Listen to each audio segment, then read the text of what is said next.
is Encore. Cool. The stories behind the songs. Thank you. Here's iHeartRadio's Miles Galloway. So here we are, the final episode of Encore for 2024. I'm Miles Galloway, and this is the story of My Chemical Romance's Welcome to the Black Parade. How many songs can you recognize by hearing the very first note? Just one note, nothing more.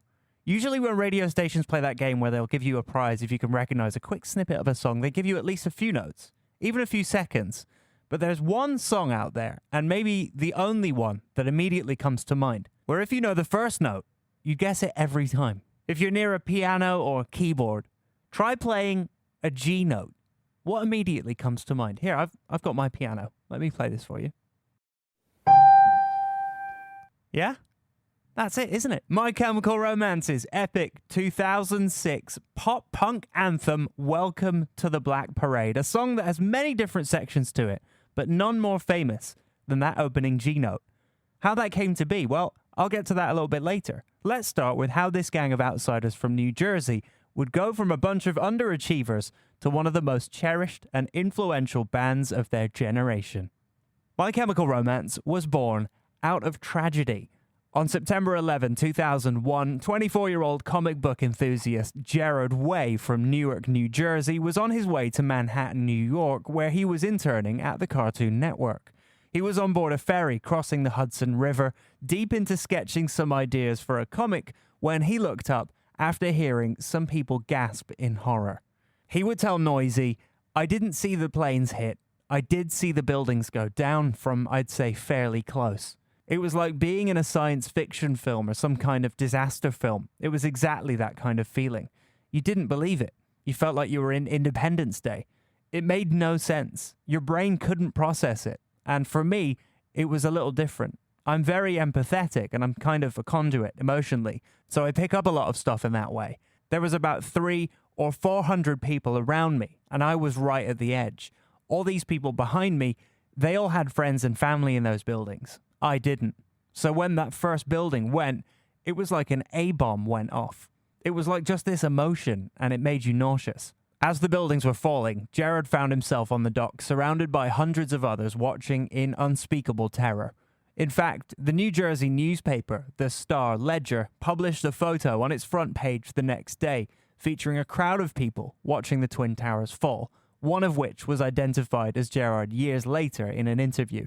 Gerard would later describe the moment to Newsweek as it feeling like the end of the world, the apocalypse, like he was experiencing a wave of human anguish that he'd never felt before. He would spend that day walking amongst the ash-littered streets and skies of Manhattan, completely stunned by the city's devastation. By the time he got back to Newark, he was already in the throes of post-traumatic stress, but also determined to do something with his life now that he saw just how quickly it could be taken away from him.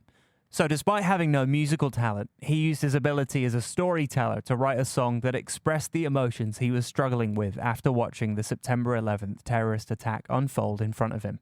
He would tell Much Music, "Pretty much right after 9/11. That was a big thing. I think it affected a lot of people. It affected me pretty dramatically. I was very traumatized, and I was just like, fuck art, you know? Like, I just so wasn't into it. It wasn't doing anything for me. It wasn't doing anything for people to help them, and I said, let me just go, I guess, make music. Like, I'd never really done it, so I didn't know I was going to be any good at it. I still don't know if I am." Trying to make sense of what he just went through and needing some kind of outlet, Gerard sat down and wrote a song called Skylines and Turnstiles. He wasn't a musician, but as soon as he'd finished, he knew it was the start of something. As he would tell Much Music's Devin Saltendieck, this musical awakening for him had brought him out of a lifestyle he no longer wanted to live. Mine was miserable. I was living in a basement and trying to make it as a comic artist. I hated it. I hated art. I wanted to make a difference, and then I gave up everything I had, which was already kind of nothing. But any kind of normalcy I gave up to do this. And then I kind of tried to find people who were crazy enough to kind of follow me on that, you know?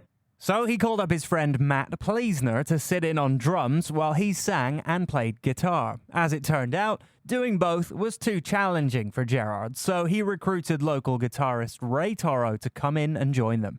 They had lofty ambitions from the start. immediately deciding on a mission statement to make it about more than just the music. He would tell Much Music, It's like a social experiment / art project. I mean, we're trying to like change the world, help a lot of people. At the same time, there's this great theatrical, dark, artistic expression. So we feel reflects the real world very well. Gerard, Matt, and Ray began working on music together under the name My Chemical Romance, which was suggested by Gerard's younger brother, Mikey Way, who had just turned 21 on September 10th. Mikey was working at Barnes & Noble and took inspiration from a book called Ecstasy, 3 Tales of Chemical Romance by Trainspotting author Irvin Welsh. Not long after that, Mikey heard the band's demos and joined them on bass after he quit the bookstore and dropped out of college. Mikey had dreamt of starting a band with his older brother after they saw Smashing Pumpkins play a show a few years earlier, and now they were doing it. Years later, they would reflect on being brothers in a band to Much Music. It's awesome because we grew up so close and we never fought or anything. You never fought growing up? No, just little stuff, but we always have the same friends and we hung out together. So we wake up at the same time every morning and we go for a walk and we look for coffee together and then we try to find comic stores together. So it's kind of like having that little piece of home with you because we shared the same room for 20-something years together. Yeah. So Within just months of forming, My Chemical Romance had written their debut album and were ready to record it.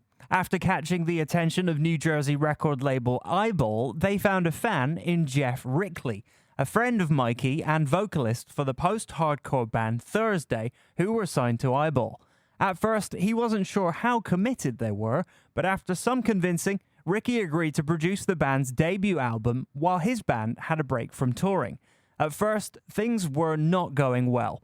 Gerard had been given Vicodin by his dentist to treat an abscess in his tooth and was groggy during the sessions. It was then that Eyeball's label boss Alex Saavedra slapped Gerard in the face and took his pills away, forcing the singer to perform in pain. That seemed to bring out another side to Gerard, and they cut a blistering take of their song Vampires Will Never Hurt You. Around that time, they felt they needed another guitarist in order to pull off these songs after Ray Toro had laid down 14 different guitar tracks on the song. Encouraged by Rickley and Saavedra, they invited their friend Frank Lero of the local band Pensy Prep to join them, solidifying the lineup. But they weren't just a band. They were a gang made up of 5 best friends who wanted to go through everything together. All they needed was each other. They would tell Much Music. we're a complete product of our environment, but we knew right away that we would be a target because we were very unapologetic and very self-expressive, and we didn't want to be anybody's friends at all. So we had no interest. We had enough friends. It was the 4 of us, you know what I mean, the 5 of us eventually, and it was the only friends we needed. Although it only took just over a week to record it, My Chemical Romance's album had a lifetime of Gerard's stories that give some insight into his creative mind. From zombie love and a Bonnie and Clyde type killing streak to depression-caused pill addiction and 9/11 trauma.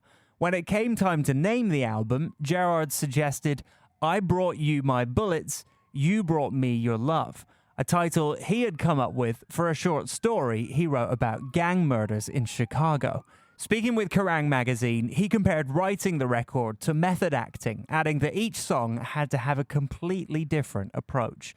Released on July 23rd, 2002, just months after they finished recording, My Chemical Romance released their debut album, I Brought You My Bullets, You Brought Me Your Love, and immediately found the band being lumped in with the post-hardcore subgenres such as emo and screamo.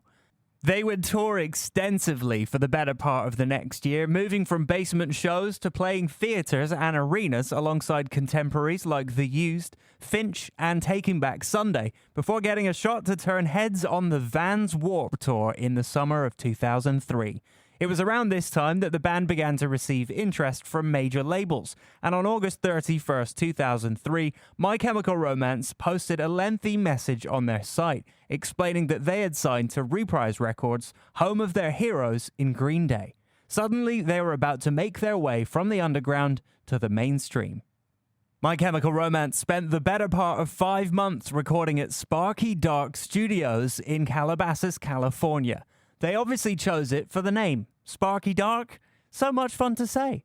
Sparky Dark. Actually, the studio was a dirtbag little place, according to producer Howard Benson, who they chose for his experience producing loud rock bands such as Papa Roach, Hoobastank, and Motorhead. Going into the making of the album, Gerard had a grandiose concept in mind that he wanted to try to bring to life. But just 1 month into recording, his grandmother unexpectedly passed away. This was a massive blow for both Gerard and Mikey, who were extremely close to their grandmother. So Gerard changed his plans. He would tell Alternative Press, "Because of the tours, I missed the last year and a half, practically, of this woman's life. And I get home, she dies the next day, and I didn't get to see her. I was pretty devastated because she taught me how to sing and paint. Basically, everything I applied to this band, I got from her.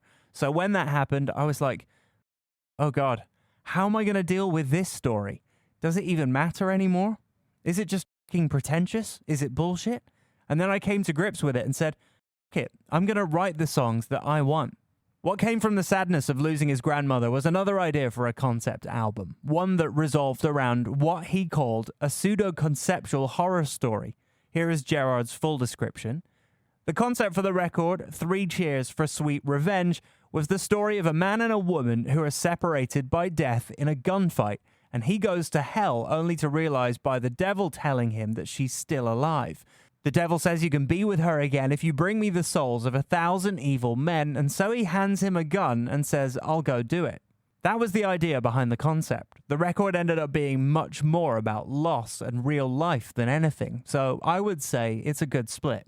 With recording underway, things were going smoothly, except for one problem. The label didn't hear an obvious choice for a lead single. When A&R guy Craig Aronson visited the band, he mentioned the album's demo tape and this strange moment at the end with Gerard just singing "I'm Not Okay" without any music.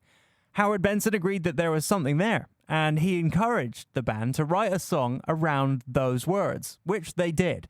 But it needed something more. A big, booming guitar solo in the vein of Queen was suggested, and the band rolled with it. From there, the song would help shape My Chemical Romance's future.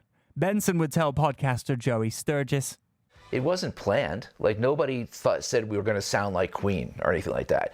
It was just a solo with a harmony and everything like that. And then when we got to the end where it breaks down, he goes, I'm not okay. I'm not okay. And I said, no, Gerard, say I'm okay. I'm really okay. But sing it ironically, so it sounds like you're not okay, but you're telling people you're okay." So that was a pretty cool twist of words, and that song just came together like that. It was one of those things where we were having so much fun doing it. The song kind of wrote itself. The song would be called "I'm Not Okay, I Promise," which Gerard described as a self-help pop song. While it would prove to be a breakout hit and define their sound, Gerard would tell MTV that the most important song on the album, Helena, was about his grandmother. There's more emotion and power in Helena. This is the song that shaped what the album is about. She spent all this money to get us the van, and we promised to pay her back, and then she wouldn't take the money. So the song is all about all that and celebrating her. The video would also serve as a tribute to the Way brothers' late grandmother, depicting the funeral of a fictitious young woman named Helena, which was a hybrid of her real name, Eleanor, and nickname, Helen. Using choreography by Michael Rooney, the Mark Webb-directed video features the band performing inside a church amongst mourners who dance interpretively. Helena would prove to be a huge hit for the band, thanks to its use of fans in the video shoot, and earned heavy rotation on MTV and Much Music. Released on June 8, 2004, the album 3 Cheers for Sweet Revenge featured a much more polished and produced sound than its predecessor, setting it up to make rock radio hits out of I'm Not Okay and Helena. Gerard would explain that it demonstrated My Chemical Romance as a fully formed band. Revenge is really the band. Bullets is the band trying to find itself. By the time we hit Revenge, we had really become My Chemical Romance. Soon after the release of the album, drummer Matt Pelletier left the band and was replaced by Bob Breyer. The band would tour relentlessly in support of Revenge, joining Green Day's American Idiot Tour, the Vans Warped Tour, Taste of Chaos, a traveling sister festival to the Warped Tour, and their own headlining world tour. But it all became a bit too much for Gerard Way. At the same time the band were beginning to experience fame and success, Gerard was falling into a pit of depression and substance abuse. During one point of the recording sessions, he went missing for a couple of days after telling his bandmates he was taking a hike, saying life was a bag of shit, and that he wanted to become the next Jim Morrison. He would later tell Kerrang, "I think losing my grandmother and the drinking were probably connected."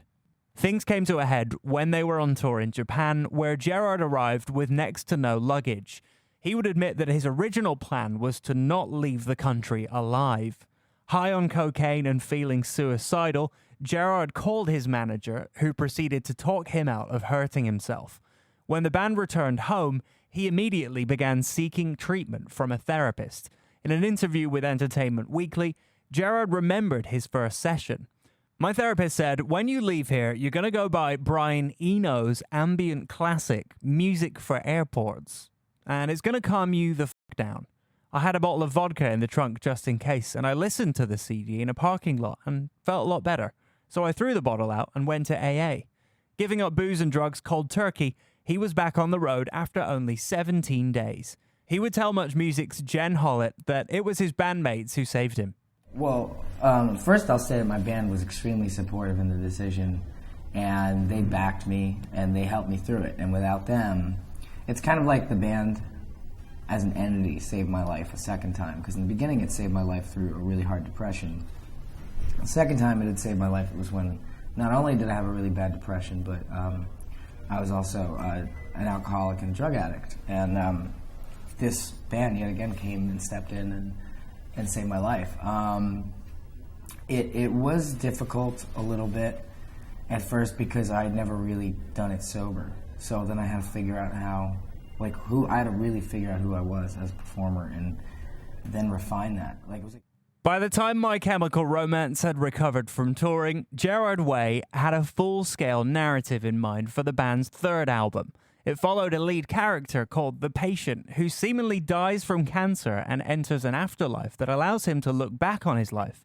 He would summarize the album's concept during a visit to Much Music. Well, very basically, it's based on a theory that when you die, I like to believe that death comes for you from your strongest memory in a subconscious way and kind of takes you by the hand and brings you off to your next destination. And for this particular character named The Patient, his strongest memory is of his father taking him into the city to see a parade. So, while he was now clean and sober, Gerard was still struggling to cope with his inner demons. It didn't help that he felt the weight of proving My Chemical Romance could live up to the expectations they set with the success of Revenge. He would tell Kerrang, "It wasn't the happiest time. I was extremely tense. The band had gotten really big, and so there was a lot of pressure. A lot of people thought we'd be a flash in the pan. That was hard for us. I went through a crisis and was examining every awful thing about myself. I became very susceptible to depression." Now, I'm no expert, but I would think if someone is in a fragile state like Gerard was, moving into a haunted house to begin working on a new album might exacerbate said fragile state. But that's exactly what they did. On the recommendation of Green Day, the band hired Grammy-winning producer Rob Cavallo to record the album with them, and one of their first requests they made for him was to find a weird house in LA to record. Cavallo suggested the Paramore Mansion in Silver Lake that was formerly home to a silent film star, a nun's convent, and planned boutique hotel. What made it weird was that it was allegedly full of ghosts. But the band decided to set up shop and begin writing and recording a live demo of the album. Almost immediately, they were witness to all sorts of unexplained events like doors opening and closing and bathtubs filling with water. So, the perfect environment for a band like My Chemical Romance to record. Gerard would reflect on their time in the house in the liner notes for the album, writing, "Right away, it felt like this place was going to consume you, and eventually it would.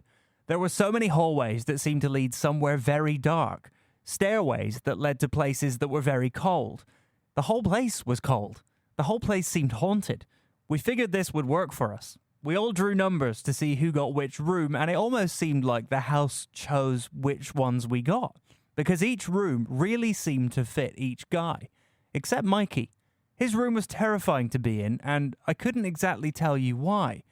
It just had a vibe to it. The next day, our gear arrived and we set up.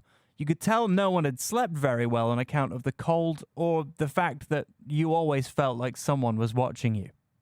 Unfortunately, Mikey was assigned the most haunted room in the Paramore at a time when he was struggling with his own bout of depression. With all of the heavy drinking and antidepressants he was taking, combined with a strange negative energy coming from the house, specifically from a strange growing blue light bulb hanging from his ceiling, Mikey suffered a bipolar breakdown. He would tell Tom Bryan, author of The True Lives of My Chemical Romance, "Oh man, that crazy house. We had to get out of that house by the end of it. That place was just a storm cloud in the shape of a house. The sun never penetrated the property." But Mikey's brother and bandmates were there for him, identifying his behavior and convincing him to go into therapy. So he took a short leave of absence from the band. Gerard, on the other hand, was experiencing his own turmoil inside the house in the form of night terrors, which plagued his sleep. He would go on to write about them in a song called Sleep.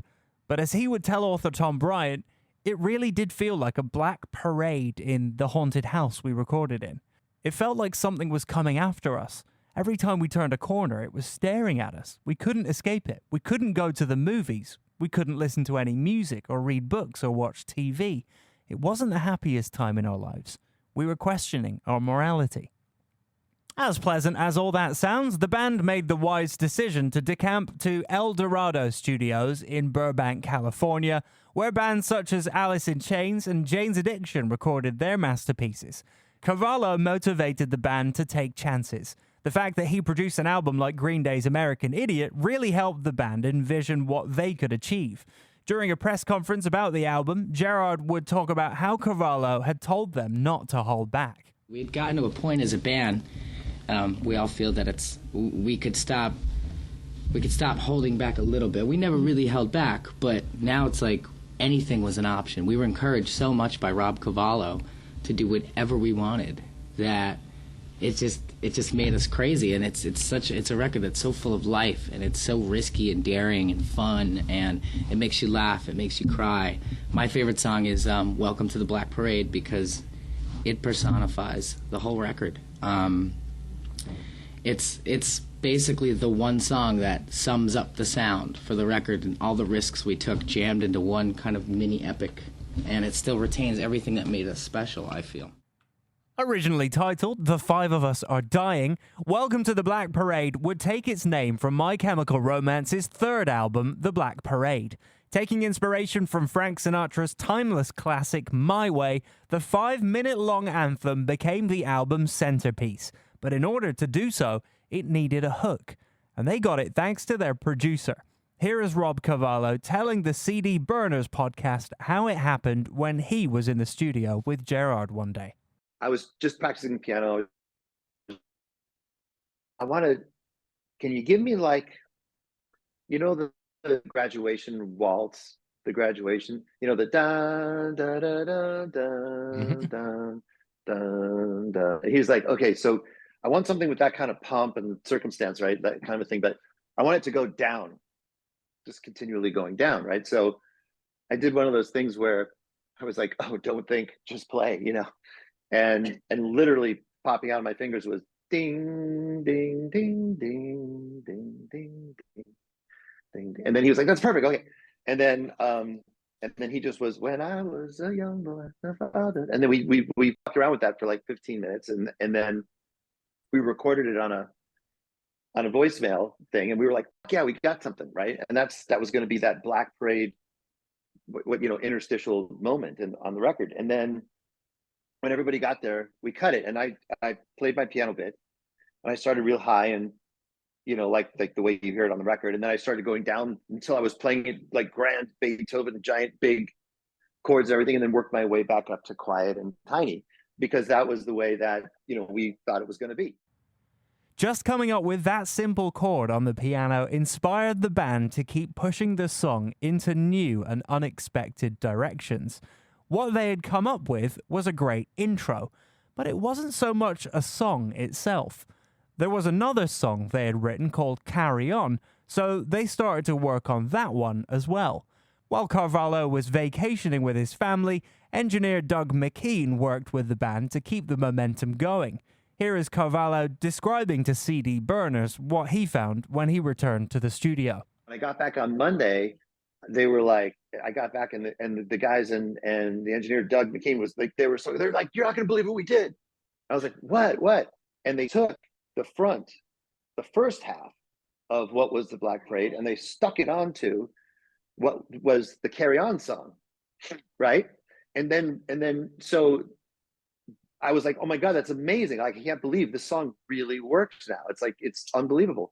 And then we were like, well, what are we gonna do? Like, and we were like, how do we have the marching band and the parade and the whole thing? And we were immediately like, let's put it on the Carry On song too. Like, if we're gonna have it on the front, let's like throw the kitchen sink at it, which is what we kind of said. So we ended up putting strings and horns and orchestral percussion and yeah, hammer bells, glockenspiel, whatever else you could think of. I mean, like, I actually, and there was something like 257 tracks. 257 tracks is a ridiculous amount of tracks to work with, so the song required plenty of finessing. But by Frankensteining so many different parts, My Chemical Romance had assembled the most important piece of what would lead to one of the biggest songs and albums of the decade. Naturally, it wasn't easy. Gerard would admit to Apple Music One that Welcome to the Black Parade was the hardest one to finish. It ended up becoming deconstructed and kind of broken in order to rebuild it into something better. After you've been playing a song for a couple of months, it becomes harder and harder to make those changes as a group. I love the way the song came together because it started out in a completely different form. And, we just weren't completely happy with it. And we kind of like molded it into what it became now. And what I love about it is everybody really pushed themselves to the limit with this song and kind of challenged themselves. While we had a previous song that everybody loved, we pushed ourselves even harder to make it better.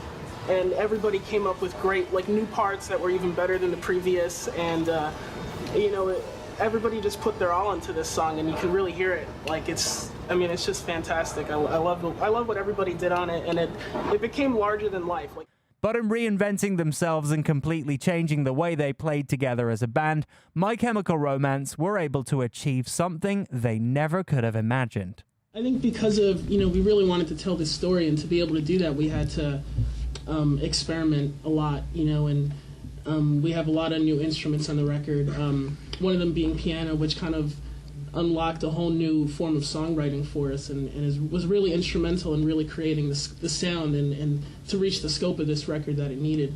Like the album is very symphonic sounding. It's very orchestrated.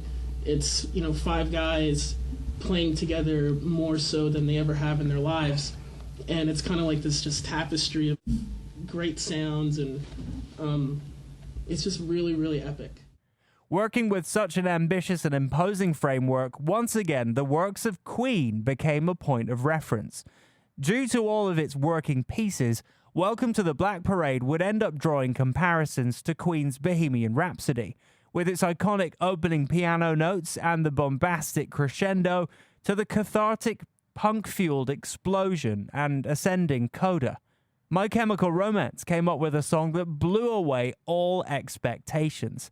But the Queen influence was only one of many they were drawing from across many different types of medias from this album. Gerard would explain to Much Music. This would be the most musically inspired album we put out, meaning like it was inspired by Queen's Night at the Opera, Pink Floyd's The Wall, very classic rock records. But cinema, big part of that has always been cinema for this band. We watch, everything from European films to Hong Kong action flicks to horror movies to, it's all very relative to dramas, and that's where we draw, I think, our biggest influence for everything: the uniforms, the look, the aesthetic, and the music. When Welcome to the Black Parade was first released on September 12, 2006, almost 5 years to the day of Gerard conceiving the band, My Chemical Romance reintroduced themselves to the world as a brand new entity. Everything looked new and even a little scary. The band felt that in order for this album to reach its potential, They had to fully commit to it in every facet, which meant a complete makeover to start. Gone was the streetwear that helped define the emo generation, replaced by band uniforms that fit the parade motif. Fun fact, the uniforms, which gave off a Hot Topic-styled Beatles Sgt. Pepper outfits vibe, were designed by four-time Oscar-winning costume designer Colleen Atwood. Oh, and Gerard shocked the world by cutting off all his hair and dyeing it a striking peroxide blonde.